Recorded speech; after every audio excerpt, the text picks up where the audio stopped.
নমস্কার, আশা করি আপনারা প্রত্যেকেই ভালো আছেন। আপনারা জানেন গত 8 তারিখে মুখ্যমন্ত্রী মমতা বন্দ্যোপাধ্যায় কৃষক বন্ধু যে নতুন তাদের কিন্তু টাকা দেওয়া শুরু হয়েছে।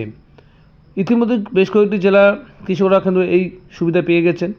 আরও ধীরে ধীরে বাকি যে জেলাগুলো কৃষকরা আছেন তারা কিন্তু এই সুবিধা পেয়ে যাবেন। কিন্তু যারা নতুন আবেদন করেছিলেন তারা কি টাকা পাবেন? যদি তাদের অ্যাকাউন্ট স্ট্যাটাস যদি অ্যাকাউন্ট ভ্যালিড আসে, অর্থাৎ তাদের যে স্ট্যাটাস সেটি যদি অ্যাকাউন্ট ভ্যালিড আসে তাহলে অবশ্যই তারা কিন্তু টাকা পেয়ে যাবেন। আর যদি অ্যাকাউন্ট ভ্যালিড না আসে তাহলে কিন্তু তারা টাকা পাবেন না। কিন্তু তারা কীভাবে চেক করবেন যে তাদের স্ট্যাটাসে কী দেখাচ্ছে? এবং যারা পুরনো অর্থাৎ বহু বছর আগে থেকে টাকা তারা পেয়ে যাচ্ছেন তারাও কিন্তু টাকা পেয়ে যাবেন যদি আপনার আধার লিঙ্ক করা থাকে। তার জন্য কীভাবে আপনারা চেক করে দেবেন? প্রথমে আপনারা গুগলে গিয়ে সার্চ করবেন কৃষক বন্ধু বলে।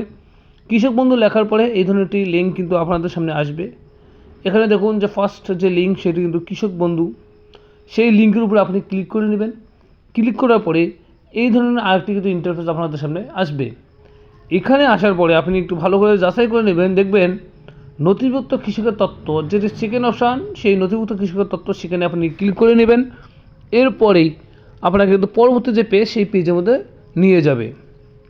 এই নথিভুক্ত কৃষকের তথ্য মানে হচ্ছে আপনি যে ফর্ম ফিল আপ করেছিলেন, যে সমস্ত ডকুমেন্ট সেইগুলো শো হবে। এরপরে সেখানে ক্লিক করবে, এই ধরনের আরেকটি পেজ কিন্তু আপনাদের সামনে ওপেন হয়ে যাবে।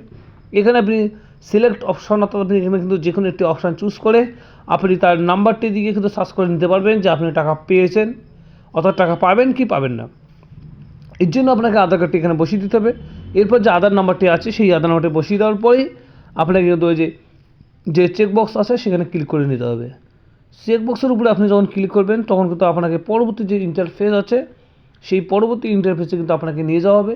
সেখানে আপনি গিয়ে দেখতে পারবেন আপনার কৃষক বন্ধু আইডি, আপনার আধার কার্ড নম্বর, আপনার ভোটার কার্ড, এরপর আপনার নাম, আপনি যেটুকু জমি দিয়েছে সেই জমির পরিমাণ, কোন জেলা থেকে আপনি অ্যাপ্লাই করেছিলেন, কোন ব্লক থেকে, কোন গ্রাম থেকে, সমস্ত কিছু এখানে দেখানো হবে। এরপরেই যদি আপনাদের স্ট্যাটাস অ্যাপ্রুভ হয়ে থাকে এবং ট্রানজ্যাকশন যে স্ট্যাটাস আছে, অর্থাৎ যেটি সবথেকে বেশি গুরুত্বপূর্ণ, সেই ট্রানজ্যাকশন স্ট্যাটাসে যদি আপনার অ্যাকাউন্ট ভ্যালিড এসে যায় তাহলে কিন্তু আপনি নিশ্চয়ই টাকা পাবেন। যদি না আসে তাহলে কিন্তু আপনি টাকা পাবেন না। আর যারা পুরনো অনেক দিন আগে থেকে টাকা পেয়েছেন তাতে যদি আধার লিঙ্ক করা না থাকে তাহলে অবশ্যই কৃষি দপ্তরে গিয়ে আধার লিঙ্ক করতে হবে। তার জন্য আপনাকে আধার কার্ডটি শুধুমাত্র ব্যাংকের অ্যাকাউন্ট এবং ভোটার কার্ড সাথে নিয়ে গিয়ে আধার লিঙ্ক করবেন, তাহলে কিন্তু আপনি টাকা পাবেন। আশা করি এই ভিডিওটি আপনাদের ভালো লেগেছে। যদি ভিডিওটি ভালো লাগে তাহলে অবশ্যই বন্ধুদের মধ্যে শেয়ার করে দেবেন এবং সাবস্ক্রাইব করে সঙ্গে থাকবেন। ফেসবুক থেকে দেখলে পেজটি ফলো করে দেবেন। আপনারা সুস্থ থাকবেন, ভালো থাকবেন। ধন্যবাদ।